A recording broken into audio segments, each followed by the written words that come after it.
Welcome to The Right Focus, a podcast for writers, newbies, and veterans, and everyone in between. We're hosted by Emma Lee with the assistance of Remy Black and Edie Rooms, all from Writers Inc. Books. Our focus is productivity, process, craft, and tools. Each episode lasts as long as it takes to fix a quick dinner, drive a short commute, or take a brisk walk. Resources and links are in the show notes. Visit us at therightfocus.blogspot.com. Now, on to this week's episode.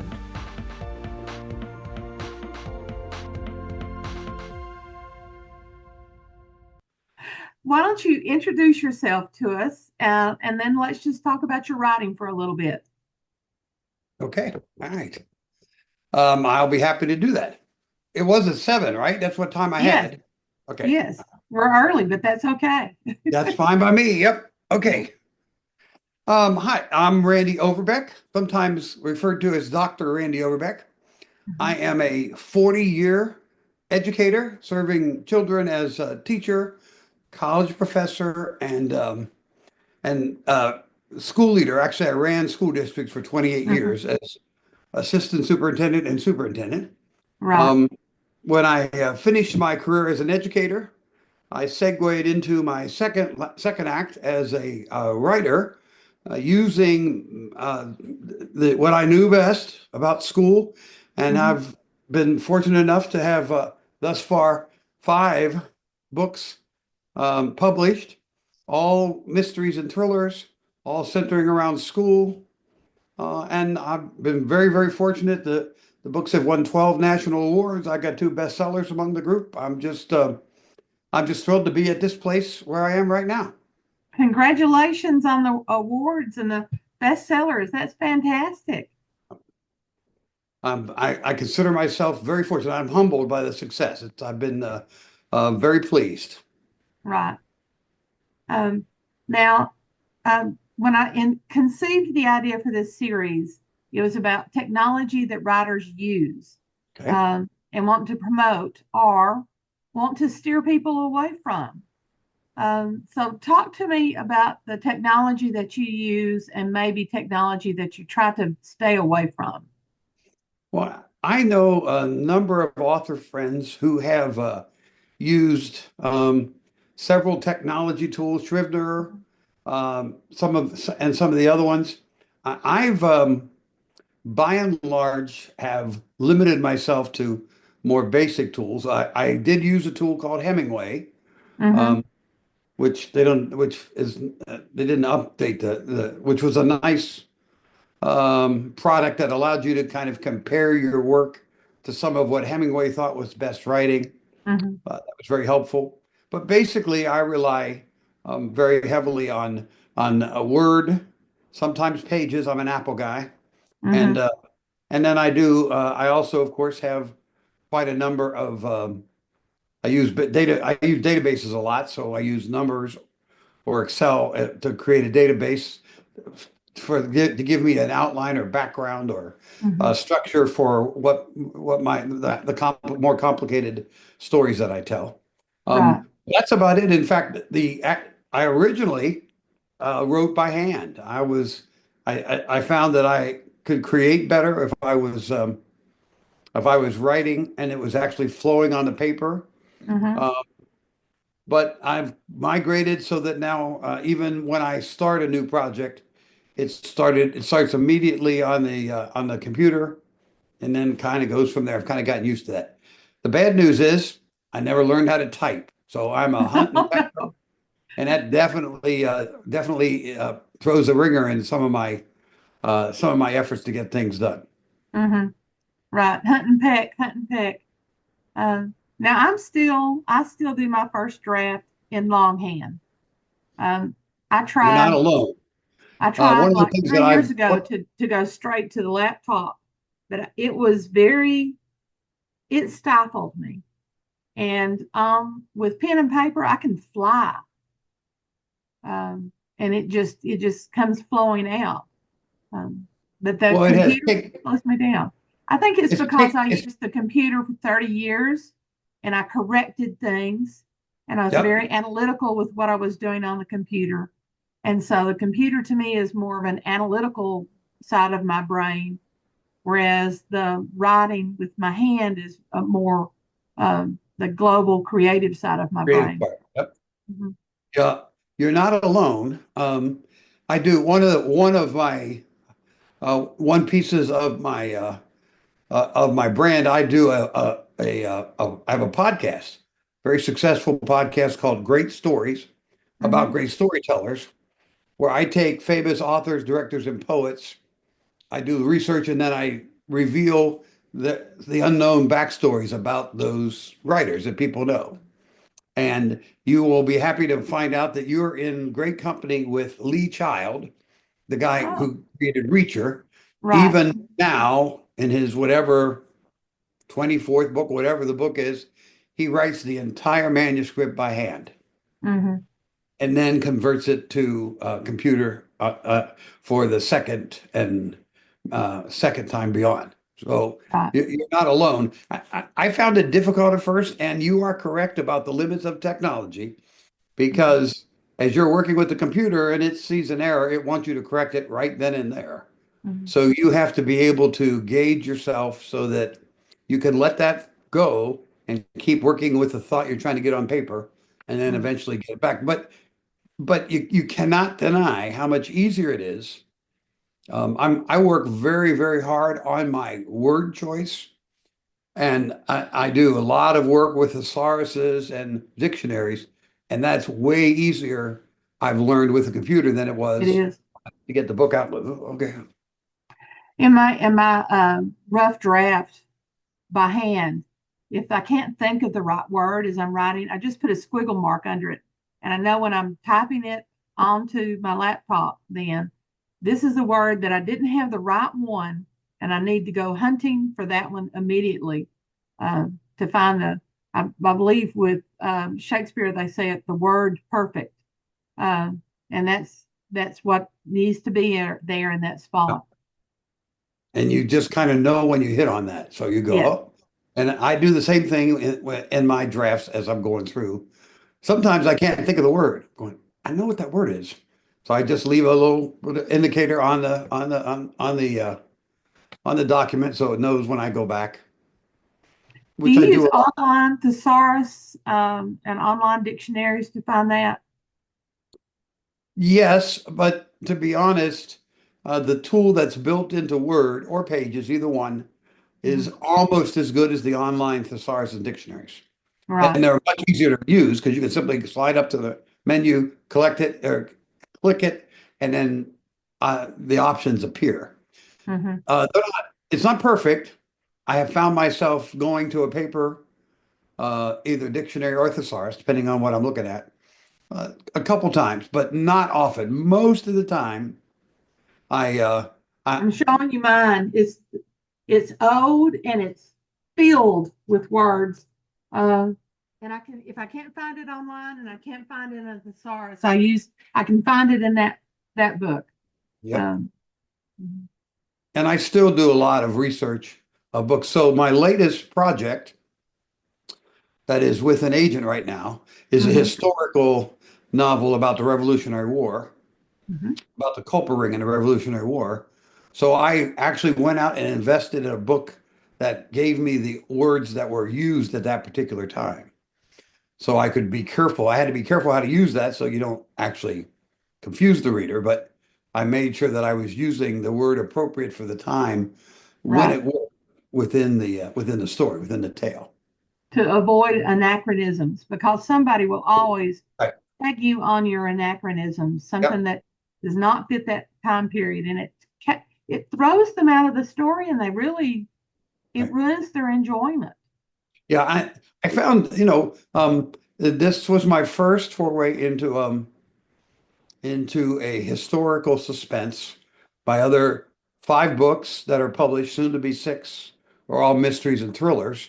Hmm. But I really, the research is a part that comes natural to me because of what I did for my job. Right. I had to do a great deal of research Hmm. for the school district I was working on. So trying to find the sources, making sure that things are correct, trying to identify what works in that time frame and what doesn't. And all of my books are historical in this sense, so they all take place more than 25 years ago. Mhm. So I had to be careful about what cell phones could or couldn't be used at the time of what was happening in terms of email or online work at that particular time. So it was a different kind of research than finding out what clothing looked like in the Mhm. 17th century or 18th century, whichever part of the story was. But it was the same. It's basically the same idea. Right. I think I would find that close history is more difficult to write and make sure that you maintain accuracy than something. My historicals are set in 1920, and so it's a lot easier with that. Yeah. But even Well, the so, though, difference is, I think you're going to have fewer people that'll try to take exception to Mhm. what you had done. And I have an interesting story about that. So one of my recent reviews of my newest book is called Cruel Lessons. It's an atmospheric mystery set in 1995 Mhm. in a school district about it has to do with a drug pusher dealing drugs in a middle school and high school and the authorities trying to stop him before more kids die. Mhm. And in there, part of what's in the story, in fact, and a critical part of the story happens to be the emerging technology that existed then. I had one of the reviewers saying they didn't have email at that time. The email came later or something along those lines. And I Mhm. wrote back, and it was a very good review. It was a great Mhm. review. And I went, sorry, I I lived that time.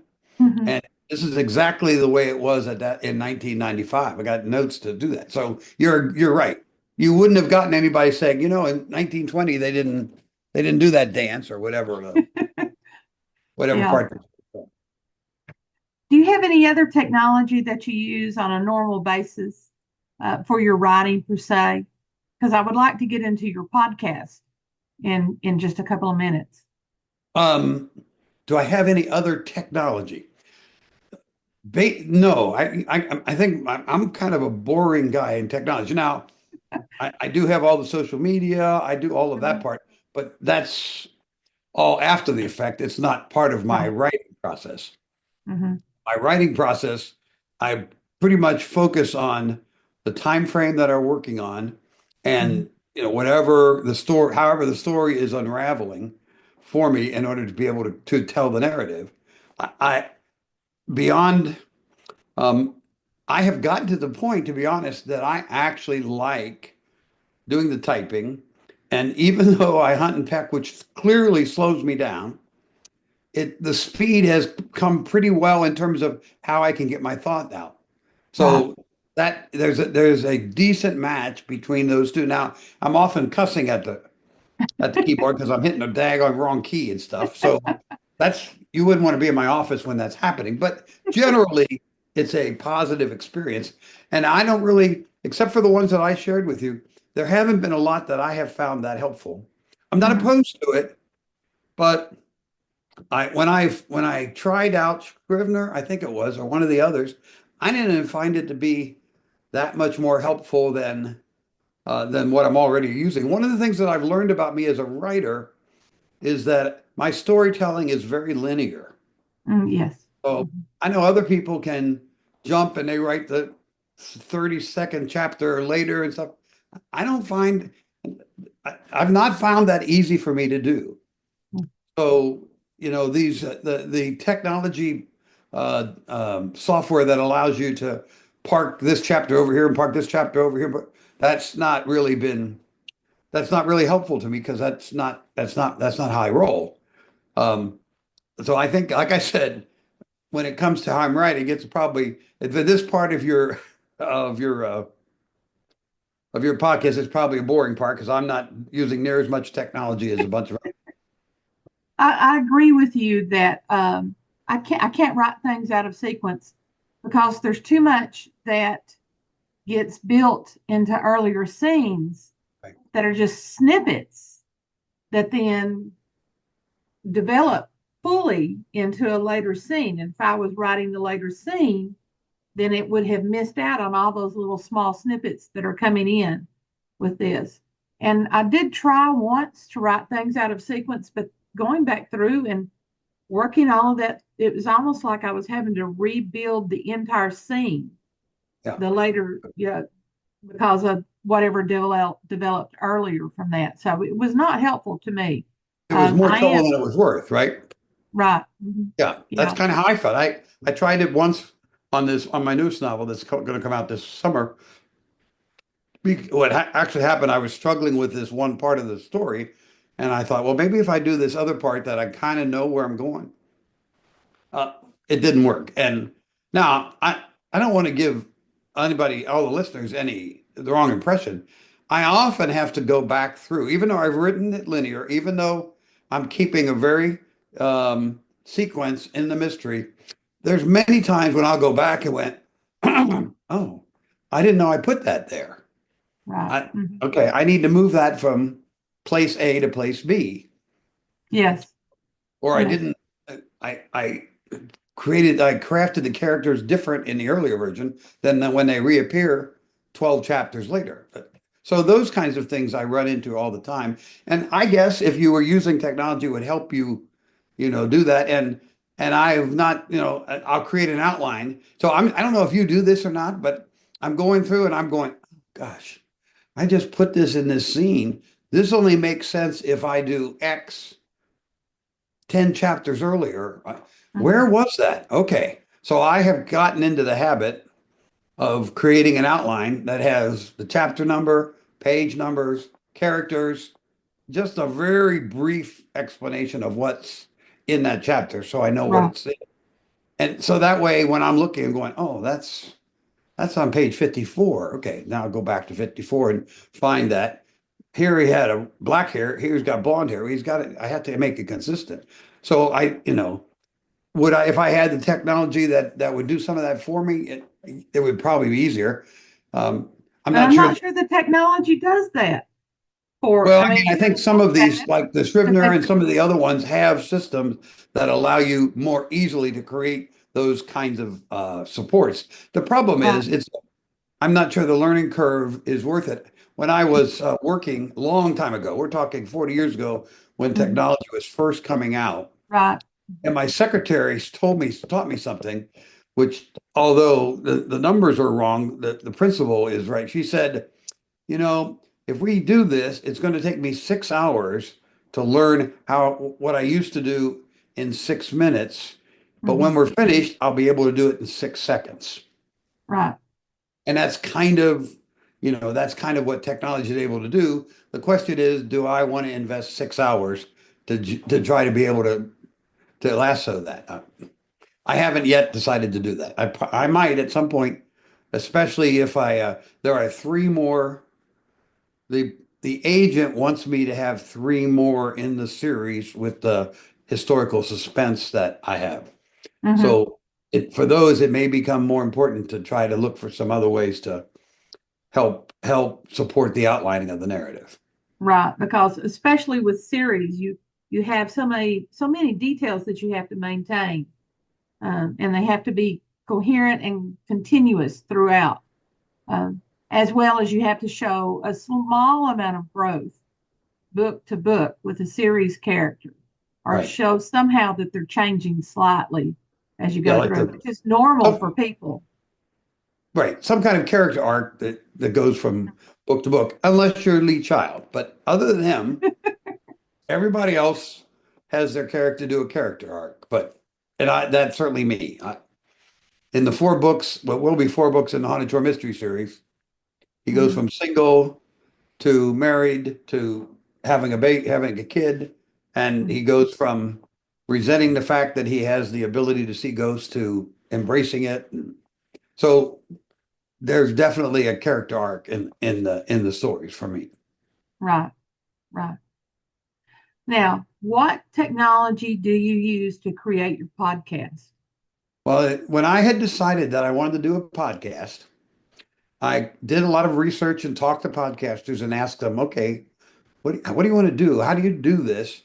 And tried to learn from them. But what I found out was that what I do for the podcast is different than what most other people do for their podcast. So my podcasts don't involve interviews. I'm not going to get Ken Follett to give me an interview. Okay. Right. And podcast that I released today, I do one a month. The podcast I released today is on Dick Francis, the famous British writer that writes I love mystery him. about His horses. Sid Halley Right? character, I love. Yeah, right. And so he's dead, so I couldn't get him to interview either.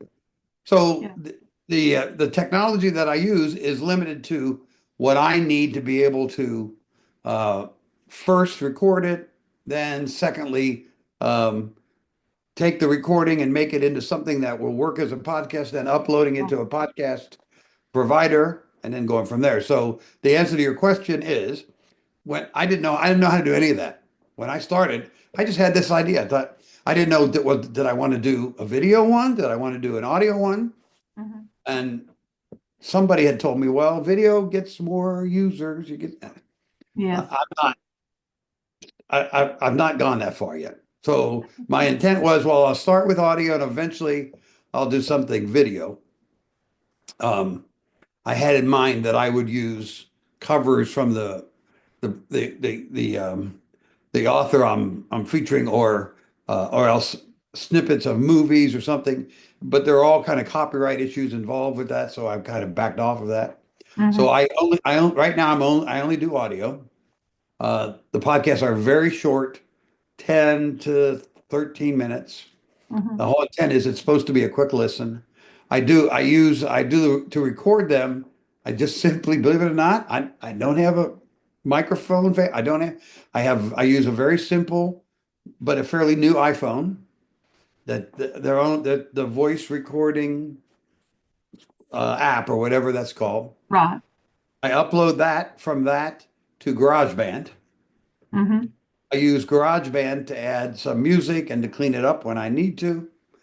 Then I upload it from GarageBand to the computer first, and then to the provider, which happens to be Buzzsprout. But Right. Right. so those are the technology steps that I've gone through. I could do the same thing and add video, but I haven't gotten the courage to do that yet. I try to avoid video at all costs. Um, when I first realized that I needed at least to have a presence on YouTube, I started creating PowerPoints because that was easy for me. I had done that in my job. So I would create a PowerPoint. I would lay the audio over on top of the PowerPoint, and then just Okay. that's what was my thing. I still do not like showing up on camera at all. I can avoid that entirely. That makes me happy. So you go the Mac version, whereas Yes. I do the PC version because I use Audacity. Okay. Uh, and I do all of my recording in Audacity for my audio, lay it in there, add my music, do my mastering, run it through the rest of post production, and then I upload to not Buzzsprout, although I looked at Buzzsprout.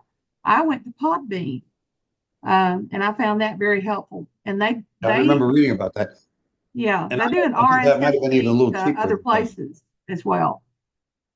And no, I'm not going to give a commercial for Buzzsprout because I'm certainly not knowledgeable enough to say Mm-hmm. this this provider over the others. But Buzzsprout has been very easy to work with, Right. and Mm-hmm. they're very good at feeding all of the sources. Mm-hmm. And I'm amazed at how quickly they do that. I Yes. mean, I recorded my latest one today about 4 o'clock, I think. Right. Um, Within 15 minutes, it was already populated to all the sources that are get it. It goes to my website, and it was at my website within 15 minutes. Because when I share the podcast with people, I use the link to my website because I don't know if they use Spotify or iHeart Right. or Yeah. any of those. So it kind of gets past all that. Mm-hmm. I find that like you, I am amazed at how quickly it does it because I can pull a podcast that's been out there down. It comes down very quickly, and then I can put up a new version of it, and it very quickly goes all the places that it needs to go. And it just amazes me at how they do that. Of course, I came up with typewriters that the keys would jam, and you would open the lid. and Yep. everything was slow with those mimeograph machines instead of copiers. Yep. I remember that too. Yes, yeah.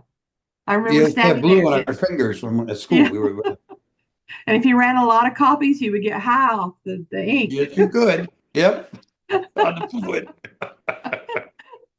And I can remember handing out when I first started teaching, handing out uh, blue copies, mimeographs, and the students would pick it out and sniff it. Yep.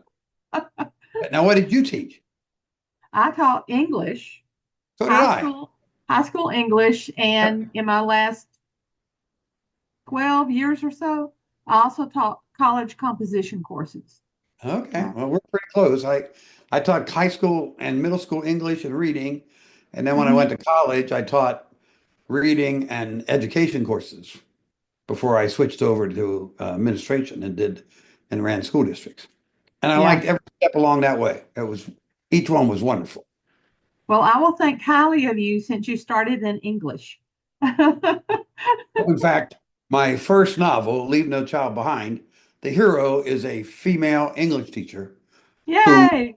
who works with the so in that story, a terrorist cell has invaded the high school building, Hmm. and the English teacher and a a um, um, a visitor, a guest who's a Navy SEAL who happens to be in the building, they take the terrorist cell on members on Right. one at a time.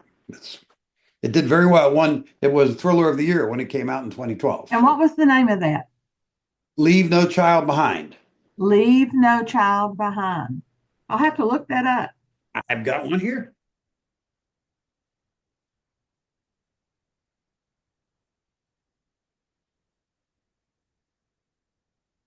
That looks interesting. I like that. It did really I like, well. I was really pleased. yeah. That's one of the 12 awards is the Thriller of the Year from Reader's Favorite in Hmm. 2012. Right. It sounds almost like a movie script, the idea for a movie script. Um, do you find that? I've had three Go. people approach me to talk about possibly making one or more of my books into either a movie. The last one was a TV series, streaming Hmm. series. None of them have worked out though. So, but then Well, I remember that Stephanie Ivanovich waited 21 years for her first book to come to a movie. So I hope you don't have to wait that long. I don't think I have that long to wait. She was successful a whole lot earlier than I was. Yeah, yeah. Do you find that most of the English teachers that you know and were with are thwarted writers? That they all they went into English because they loved writing? Many of them did, although I had quite a few that were literature buffs as well. Hmm. They just thought that the best way to teach kids to be human was to help them get access through the great writers. So I think it was Right. kind of like half and half. So either they were a frustrated writer or they were this literature buff that thought this would solve if kids could just sit back. And I will admit, that in my experience, there were a couple of times I saw that work really well, where teenagers were able to work through a crisis of their own by accessing some of what was written by somebody else. I've had Okay. But a few students come times. back to me because when I was teaching the upper levels of high school, I focused primarily on the philosophy behind the works. Um, because most of my students, they weren't going to be English majors in college. You know, No. they didn't need to know all those picky little details. But I would teach them the philosophy. And I did have a few students come back to me and say, I used that. I used that.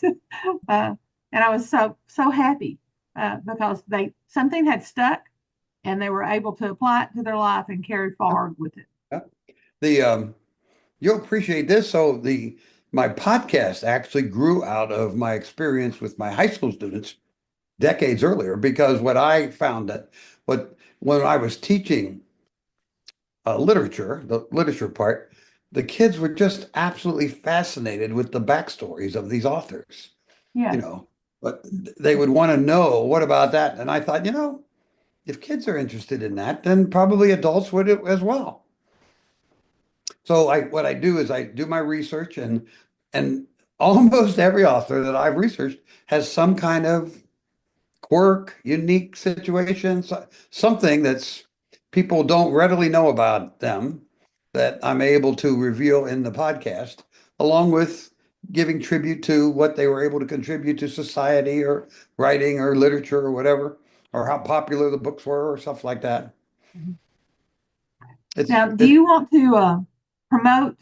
I just got my timer just ran out, which means this one is going to start ticking down very soon. all right, I'm Do you want ready. to talk about any of your works that are going to be coming out in the spring? The air I date don't for have this is anything. supposed to be Well, about April 1st. um, here's what I want to talk about. I want to talk about my Haunted Shore Mystery Series, Okay. because I will have a new one coming out in the summer, not in the spring, but in the Mhm. summer. So Mhm. there are three titles in the Haunted Shore Mystery Series: Blood Awesome. on the Chesapeake, Crimson at Cape May, and Scarlet at Crystal River. Those are the ones. Two of those are bestsellers, and those three together have won 9 national awards. I have a fourth in that series called Red Shadow at Saugatuck, which is going to the publisher in January, and I expect that it will be out in the summertime. So Mm-hmm. when this airs in April, I want people to look for my name first, Randy Overbeck, and that new book, um, Red Shadow at Saugatuck, which has a fascinating new character in my series. My series stars a teacher, not surprising. This one happens to be a social studies teacher, and his wife, who is an OB nurse, and Mm-hmm. they fall in love in the first book, or they meet in the first book, fall in love in the second book, and they're on the honeymoon in the third book. In the fourth book, we meet their 5-year-old son. So Oh, it's a very interesting addition to the family and the story, and I think readers are going to love it. now is Saugatuck a real place that people can Yeah, go visit? all of these are real. So each of those stories are set in an actual location. The first Oh. one, obviously, on the eastern shore of the Chesapeake Bay. The Mm-hmm. second one, Cape May, is in Cape May, New Jersey. That's at the very bottom of New Jersey. And the third one, Crystal River, is on the excuse me, on the western, the Gulf Coast of Florida, about an hour north of Tampa. Saugatuck is on the western shore of Michigan. It's on it's called the Art Coast on the Michigan, about an hour and a half maybe from Chicago, around the coast, and it's this delightful, beautiful small town. That's what I look to find, places that are not really well known yet, Mm-hmm. and I get to feature them and the interesting parts of those towns as interwoven in the mystery and the ghost story that is in each one. Now they're all placed around water. Right. So is the water part of the story as well, like Well, getting on I a boat? when we first started this, we decided, but it was actually my wife's idea. I got to give credit where credit's due, to call these the Haunted Shores Mystery. So I've decided that I wanted to. Um, the first two I already knew. I knew about. We started with the eastern shore of the Chesapeake Bay, and I knew I wanted Crimson. I knew I wanted Cape May. So I decided, okay, well, we'll stay with somehow the story is tied to the water. Now it's more it is more the water is more integral to the portrayal of the resort town Mm-hmm. than it is a requirement for what the mystery is. Right. Okay. The mysteries are all regional, so meaning um, on the first book, Blood on the Chesapeake takes place in Maryland, which has a very how do I want to put this? Very split personality. So one part of Maryland is very progressive and very modern. Another part still thinks they're in the middle of the Civil War. Mm-hmm. So the story is all about racial injustice because that's a big issue in that area. Mm-hmm. KA, the story is about human trafficking, because Cape May in New Jersey is about 50 miles from the largest human trafficking ring in the United States. Mm. Crystal River is about the abuse of migrant workers in the South. Mm-hmm. The newest book, Red Shadow at Saugatuck, the murder is actually the cold case murder is the murder of a native girl, of an Indian girl, of an Indian teen, I should say, and Mm-hmm. it's about I don't know if you're familiar with this, but it's called the Missing and Murdered Indigenous Women. So Yes, there's yes, yeah, I'm so familiar with it's that. all about that story, but it takes place in 2007, so it's before a lot of people knew about that, what was going on. So Daryl kind of discovers about the problem as he's going through trying to figure out what's going on with the mystery. The answer to your question is the shores are an important part of the story, but they're not an integral part of the mystery. Right, right. Well, thank you, Mr. Overbeck, Randy Overbeck. Um, and I wish you all the well with your book that's going to be coming out this summer. It was wonderful talking with you. My pleasure. I really appreciate the opportunity to have this chat. Thanks a lot. All right, bye. Bye.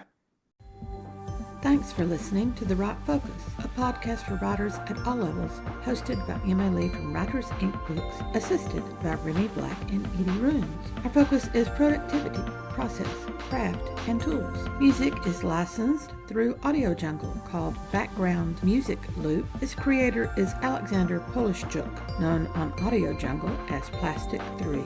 The music comes in different iterations.